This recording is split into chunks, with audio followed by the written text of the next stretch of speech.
Hello दोस्तों। आज हम एक्सप्लेन करने वाले हैं टाइम लूपर बेस्ड मूवी संभव अध्यायम ओनू। फिल्म की कहानी एक इंस्पेक्टर की है जो केस सॉल्व करते हुए एक रहस्यमय जंगल में चला जाता है, जिसकी मान्यता है कि वहां जाने वाले लोग कभी वापस नहीं लौटते हैं। क्या यह इंस्पेक्टर टाइम लूप से वापस आ पाएगा या नहीं? चलिए जानते हैं। फिल्म की शुरुआत में एक पुर्तगाली औरत को देखते हैं जो कुछ लोगों के साथ दो डेड बॉडी को ले जा रही होती है। उनमें से एक आदमी की और दूसरी औरत की होती है। वो औरत की डेड बॉडी को उठाने के लिए बोलती है और कहती है, मैं नहीं चाहती कि ये दोनों मरने के बाद भी एक साथ रहे। फिर वह लोग औरत की डेड बॉडी को दलदल में फेंकने चले जाते हैं और वापस आकर देखते हैं तो आदमी की डेड बॉडी नहीं होती है। पुर्तगाली औरत समझ जाती है कि वह आदमी अभी तक मरा नहीं है। इसके बाद सभी लोग उसको ढूंढने लगते हैं। तभी वह उस आदमी को देख लेती है, लेकिन वह उसे चाकू मारकर भाग जाता है। अगले सीन में एक आदमी को दलदल से बाहर निकलते हुए देखते हैं तो दूसरी जगह एक आदमी को देखते हैं जो कि पेड़ पर निशान बना रहा होता है। वहीं जंगल के बीचों बीच लड़के लड़कियों के ग्रुप को देखते हैं जो कि जानवर का शिकार कर रहे हैं। लड़की को जैसे ही आहट सुनाई देती है वह गोली चला देती है। यह गोली किसी जानवर को नहीं बल्कि उसी आदमी को लगती है जो दलदल से बाहर निकला था। तभी सीन हॉस्पिटल शिफ्ट होता है। इंस्पेक्टर आनंद अपनी पत्नी का चेकअप कराने आया है। डॉक्टर बताते हैं सब कुछ ठीक है और डिलीवरी अगले महीने की तारीख को होगी। फिर घर आकर वह पैकिंग करने लगता है क्योंकि उसका दूसरी जगह ट्रांसफर हो गया है। वो कहता है, मेरे पास जाने के अलावा कोई चॉइस नहीं है, लेकिन मैं वहां की कंडीशन को देखकर जल्दी आ जाऊंगा।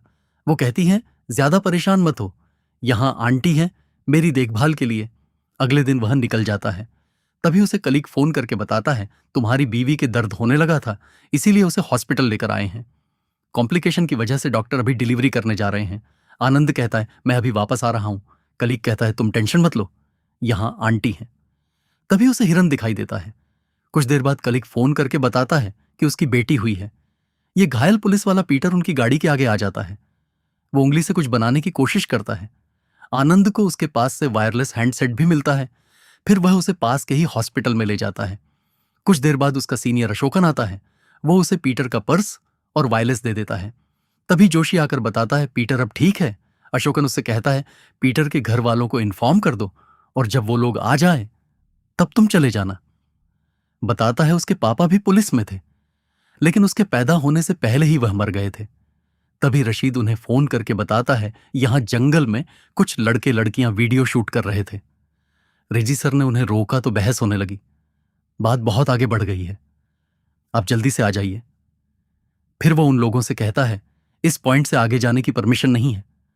लड़का कहता है, मैं सब जानता हूं, ये जगह मेरे पापा के कंट्रोल में है। इतना सुनते ही रेजी उन्हें पीटने लगता है।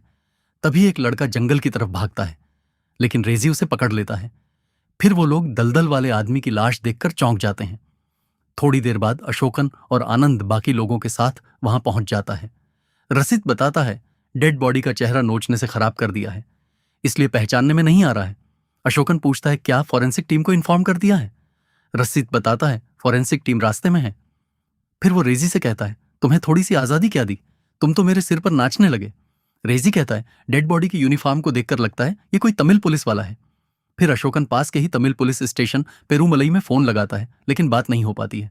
फिर वह कहता है, मैं पुलिस स्टेशन जा रहा हूं, जब फॉरेंसिक टीम आ जाए तो मुझे बता देना। फिर रास्ते में जाते हुए वायरलेस पर आवाज आती है, मैं इंस्पेक्टर स्टीफन बोल रहा हूं, अपनी टीम के साथ जंगल में आया था, अब सिर्फ मैं ही बचा हूं, प्लीज मुझे बचा लीजिए। अशोकन उससे कहता है, आप अपने कंट्रोल रूम में कांटेक्ट कीजिए या फिर पुलिस स्टेशन फोन कीजिए। स्टीफन कहता है, मैं बहुत देर से कोशिश कर रहा हूं, पर कोई भी जवाब नहीं दे रहा है और मेरे खून भी बहुत बह रहा है। इस समय मैं कौवे की मूर्ति के पास हूं, प्लीज जाकर मेरी हेल्प कीजिए। मैं पिता बनने वाला हूं, अगर आप चाहें तो मैं अपने बच्चे को देख सकता हूं। इतना सुनते ही आनंद कहता है, अगर हम लोग नहीं गए तो वह मर जाएगा और अपने बच्चे को भी नहीं देख पाएगा। अगले सीन में दिखाते हैं कि स्टीफन और उसकी टीम जंगल में कैसे फंसी। वह लोग कुछ कैदियों को पकड़कर ले जा रहे होते हैं।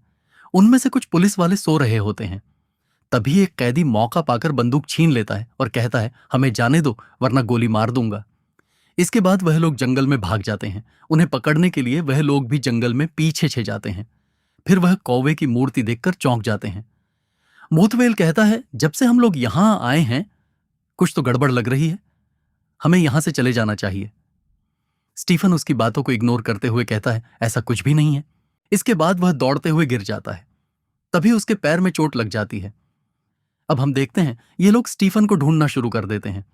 आनंद पूछता है, यहां के लोकल लोगों का इस जंगल के बारे में क्या कहना है? अशोकन कहता है, उनके पास तो बहुत सारी कहानियां हैं। इस जंगल में बहुत सारे लोग गायब हुए हैं। हमारे पुलिस स्टेशन में सबसे पहले गायब होने की रिपोर्ट लिखवाई गई थी। एक लड़की पास के स्टेट में काम करती थी, जिसकी मालकिन पुर्तगाली औरत थी। उसे मालकिन के पति से प्यार हो गया था और एक दिन पुर्तगाली औरत ने दोनों को हाथों पकड़ लिया, फिर उन्हें जंगल में ले जाकर मार दिया और बाद में खुद मर गई। लोगों का मानना है उन तीनों की आत्माएं यहां भटक रही हैं। तभी वायलेस पर स्टीफन कहता है, मैं कौवे की मूर्ति के पास पेड़ के नीचे बैठा हूं। फिर वह लोग मूर्ति के पास पहुंचते हैं तो वहां स्टीफन नहीं होता है। तभी पेरूमल पुलिस स्टेशन से फोन आता है तो अशोकन उसे बताता है, आपके थाने का इंस्पेक्टर स्टीफन जंगल में फंस गया है।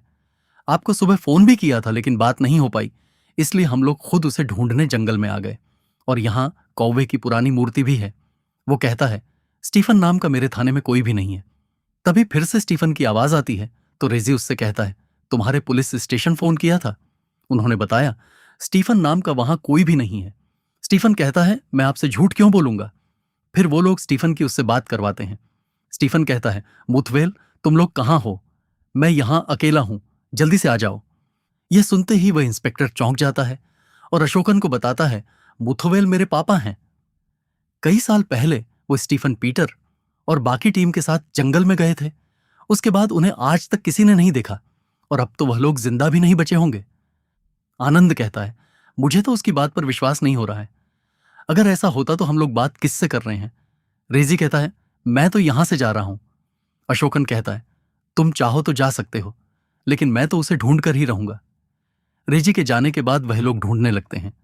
तभी स्टीफन की आवाज आती है, मैं यहां बड़े पेड़ के नीचे बैठा हूं। यहां एक पुलिस वाले की डेड बॉडी है। मैं उसी से टकराकर यहां गिर गया। यह सुनकर वो लोग चौंक जाते हैं क्योंकि अशोकन तो जिंदा है। फिर आनंद उससे आज की तारीख पूछता है। स्टीफन बताता है तारीख और साल। फिर पेड़ के पास पहुंचकर उन्हें 2 कंकाल दिखते हैं और साथ में वायरलेस भी मिलता है। फिर आनंद के वायरलेस पर स्टीफन की आवाज आना बंद हो जाती है। तभी सीन हॉस्पिटल शिफ्ट होता है। एक बूढ़ी औरत अपने बेटे के साथ आती है और खुद को पीटर की पत्नी बताती है। डॉक्टर कहता है, तुम्हारा बेटा देखने में जवान है और पीटर भी इसी एज का है, तो फिर वह तुम्हारा पति कैसे हो सकता है? वह बताती है, कई साल पहले मेरे पति जंगल में गायब हो गए थे। फिर वह उन्हें पीटर की वोटर आईडी दिखाता है। फिर यह बात वह अशोकन को बता देता है और कहता है, पीटर मर गया। अशोकन कहता है, मैं तुम्हें थोड़ी देर बाद फोन करता हूं। इधर फॉरेंसिक टीम आ जाती है और उस आदमी को चेक करती है। फिर उन्हें एक आईडी मिलती है जिसे देखकर पुलिस वाले चौंक जाते हैं। फिर अशोकन को फोन करके बताते हैं, सुबह जो डेड बॉडी मिली थी वह रेजी सर की है। चेहरा साफ करने से वही लग रहे हैं और उनके पास से रेजी सर की आईडी भी मिली है। अशोकन कहता है, जब सुबह हमने वह डेड बॉडी देखी थी तब रेजी भी हमारे साथ था। ऐसा कैसे हो सकता है? अगले सीन में रेजी को दलदल में फंसते हुए देखते हैं और वह बचाने के लिए आवाज लगा रहा है। यह सुनकर वह दोनों वहां पहुंच जाते हैं और उसे बचाते हुए अशोक के हाथ में चोट लग जाती है। जैसे ही जमीन पर खून गिरता है, अंधेरा छाने लगता है और साथ में ही आवाजें सुनाई देने लगती हैं। अचानक सभी लोग गायब हो जाते हैं और आनंद अकेला होता है। तभी वह पुर्तगाली औरत को देखता है। वो आनंद से पूछती है, कौन हो तुम? और जैसे ही वह गोली चलाती है, रोशनी हो जाती है। अब समझ में आता है, जब जब खून जमीन पर गिरता है या फिर आवाज जरूरत से ज्यादा तेज हो जाती है, तब टाइम लूप शुरू हो जाता है और सभी लोग एक टाइम से दूसरे टाइम में पहुंच जाते हैं। वो दूसरे समय में पहुंच गया है जहां एक बच्ची को देखता है जो बताती है उसका छोटा भाई गायब हो गया है। आनंद कहता है, रो मत, हम लोग उसे ढूंढ लेंगे। फिर वह ढूंढने लगता है। तभी उसे अशोकन की डेड बॉडी दिखाई देती है। यह देखकर वह चौंक जाता है। अचानक एक कैदी उस पर अटैक कर देता है। फिर आनंद उस बच्ची को भागने के लिए कहता है और कैदी को धक्का देकर भाग जाता है। फिर रास्ते में देखता है कुछ कैदी पीटर को मारने वाले हैं। पीटर को जिंदा देख वह डरकर वहां से भाग जाता है क्योंकि कुछ देर पहले तो पीटर हॉस्पिटल में मर गया था। फिर आगे चलते ही उसे स्टीफन मिलता है। तभी मुथवेल उनकी तरफ भागता हुआ आता है और 2 कैदी उसका पीछा करते हुए आते हैं। स्टीफन एक लड़के को गोली मार देता है। जैसे ही उसका खून जमीन पर गिरता है, आनंद दूसरे टाइम में पहुंच जाता है और एक आदमी को पेड़ पर निशान बनाते हुए देखता है। वह आदमी आनंद से पूछता है, कौन हो तुम? तभी गोली चलने की आवाज सुनाई देती है और अंधेरा छा जाता है। फिर आनंद उस टाइम में पहुंच जाता है जब पुर्तगाली औरत अपने पति को ढूंढ रही थी। वह देखता है उसका पति उसके पेट में चाकू मारकर भागने लगता है। तभी एक आदमी उसका गला काट देता है और उसका खून जैसे ही जमीन पर गिरता है, वह फिर से उसी टाइम में पहुंच जाता है जहां वो आदमी पेड़ पर निशान बना रहा था। आनंद उससे पूछता है, कौन हो तुम? फिर बताने लगता है, कई सालों पहले यहां पर रहने वाले विशेष जनजाति के लोग कौवे को भगवान का प्रतीक मानते थे। वो लोग इस मूर्ति के चारों ओर घूमकर अपनी आने वाली पीढ़ी के लिए सुख और समृद्धि की दुआ मांगते थे। उस समय पुर्तगालियों का दबदबा बढ़ गया था, तो शासक एंटोनियो ने डिसाइड किया कि यहाँ की सभी मान्यताओं को मिटा दिया जाए और सभी लोग सिर्फ उसकी ही पूजा करें। इसलिए उसने सभी पूजा स्थलों को नष्ट कर दिया और उनकी कीमती मूर्तियों को बाहर भेज दिया। एक दिन उसे कौवे की मूर्ति की पूजा के बारे में पता चला, तो अपनी सेना के साथ मूर्ति को लेने जंगल में आ गया। वह मूर्ति को खड़वाने लगा, लेकिन उसे हिला तक नहीं पाया। इस बात से गुस्सा होकर उसने वहां के सभी लोगों को मरवा दिया। इसके साथ ही जंगल के सारे कौवों को जला दिया। वहां के लोगों का मानना था कि उनका भगवान उनकी पीढ़ी को सुख और समृद्धि देगा, लेकिन वह लोग ये बात नहीं जानते थे कि उनके भगवान का समय पर भी कंट्रोल है। इसके बाद वो और उसकी सेना कई सालों तक इस जंगल से बाहर नहीं निकल पाई। वह लोग अभी भी इस जंगल में कहीं घूम रहे हैं। उस दिन से जब भी खून इस धरती पर गिरता है या जरूरत से ज्यादा आवाज तेज हो जाती है, तो टाइम लूप शुरू हो जाता है। यहां तुमने जितने भी लोगों को देखा है, वह सभी अपने टाइम लूप में फंसे हुए हैं। इतना सुनते ही वह सभी लोगों के बारे में सोचने लगता है जिसे भी उसने देखा था। फिर आनंद पूछता है, तुम ये सब कैसे जानते हो? वह बताता है, मैं एंटोनियो का जासूस था। मैंने ही कौवे की मूर्ति और यहां पर रहने वालों के बारे में बताया था। तभी आनंद को कोई आवाज सुनाई देती है और वहां से जाने लगता है। तो वह आदमी कहता है, इस जंगल से बाहर निकलने का सिर्फ एक ही रास्ता है कि जिस घटना की वजह से जो भी यहां आया है वह दोबारा नहीं होनी चाहिए। यह सुनते ही आनंद कुछ सोचने लगता है। घोड़ा आगे चलते ही वह खुद को अशोकन के साथ रेजी को दलदल से बाहर निकलते हुए देखता है। तभी अशोकन का खून जमीन पर गिर जाता है। वो उस टाइम में फिर से पहुंच जाता है जब वो औरत अपने पति को ढूंढ रही थी। ये देख वह गुस्से में जानबूझकर अपने हाथ में लकड़ी से कट मार लेता है, जिससे उसका खून जमीन पर गिर जाता है और नए टाइम लूप में रेजी दलदल से बाहर आ जाता है। वह उसी बच्ची को अपने भाई के साथ देखता है जिसे आनंद ने रोते हुए देखा था। रेजी उसे अपनी दीदी कहकर बुलाता है क्योंकि वह छोटा बच्चा खुद रेजी है। वह दोनों उसे देखकर भागने लगते हैं। रेजी भी उनके पीछे भागता है। उसकी आठ सुनते ही ग्रुप की लड़की गोली चला देती है, जिससे रेजी मर जाता है। तभी आनंद उन्हें देख लेता है। फिर रेजी का खून जमीन पर गिरने की वजह से आनंद उस टाइम लूप में पहुंच जाता है जहां कैदी पीटर को मारने वाले हैं। फिर वह उसे बचा लेता है और कहता है, कुछ भी हो जाए गोली मत चलाना। फिर आगे स्टीफन को देखता है और कहता है, अगर आप यहां से अभी नहीं गए तो अपने होने वाले बेटे को नहीं देख पाओगे। स्टीफन कहता है, तुम ये सब कैसे जानते हो? वह बताता है, मैंने अपने पापा को कभी नहीं देखा था क्योंकि वह कई साल पहले इसी जंगल में गायब हो गए थे, लेकिन अब मैं सब कुछ समझ गया हूं। फिर वह उन्हें अपने पापा की फोटो दिखाता है जो खुद स्टीफन ही होता है। तभी उन्हें मूतवेल की आवाज सुनाई देती है और देखते हैं दो कैदी मूतवेल के पीछे पड़े हैं। आनंद स्टीफन को गोली नहीं चलाने देता है और गन लेकर कैदियों को डराकर भगा देता है। आनंद कहता है, किसी भी हालत में गोली नहीं चलनी चाहिए और ना ही खून जमीन पर गिरना चाहिए। अपने सभी साथियों को यहां पर बुलाओ। स्टीफन वायरलेस से सभी साथियों को कौवे की मूर्ति के पास बुला लेता है। इसके बाद वह लोग बाहर निकलने की कोशिश करते हैं, लेकिन घूम फिरकर मूर्ति के पास ही आ जाते हैं। वह लोग समझ नहीं पाते हैं कि बाहर कैसे निकलें। तभी आनंद की नजर पेड़ पर बने गोल निशान पर पड़ती है जो कि उस आदमी ने बनाए थे। फिर वह याद करने लगता है कि एक्सीडेंट से पहले पीटर जंगल के बाहर रोड तक पहुंच गया था और उसने उंगली से यही निशान बनाने की कोशिश की थी। फिर वह सभी से कहता है, हमें वहां निकलने के लिए इस मूर्ति के गोल गोल चलना होगा।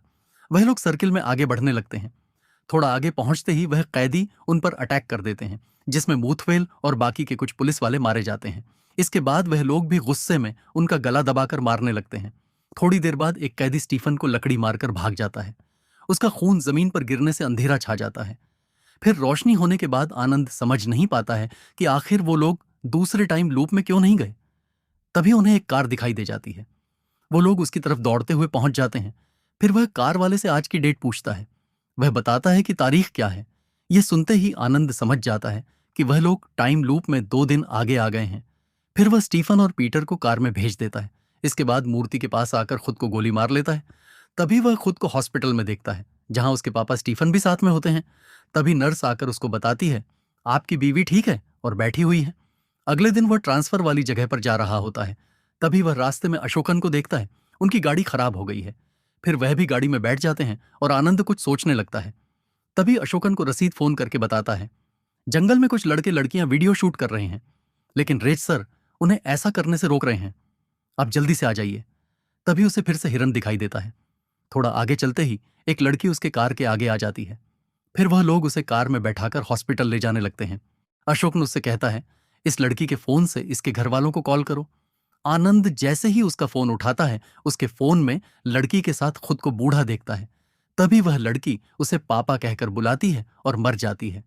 फिर वह अपनी पत्नी को फोन लगाकर बेटी के बारे में पूछता है। वह बताती है, मैं बेटी को सुलाने की कोशिश कर रही हूं। वह समझ जाता है ये बेटी उसकी है। ये फोटो फ्यूचर में उसके साथ क्लिक की है। तभी उसे पुर्तगाली शासक एंटोनियो दिखाई देता है। फिर उसे पुर्तगाली जासूस की बात याद आ जाती है, जिसने कहा था, टाइम लूप से बाहर निकलने का सिर्फ एक ही रास्ता है। जिस घटना से जो भी यहां आया हो वह दोबारा नहीं होनी चाहिए। अब वह समझ जाता है कि टाइम लूप अभी भी खत्म नहीं हुआ है। टाइम लूप को खत्म करने के लिए पुर्तगाली शासक को मूर्ति की पूजा करने वालों को मारने से रोकना होगा। इस तरह ये मूवी यहीं खत्म हो जाती है। आपको ये मूवी कैसी लगी कमेंट बॉक्स में जरूर बताएं।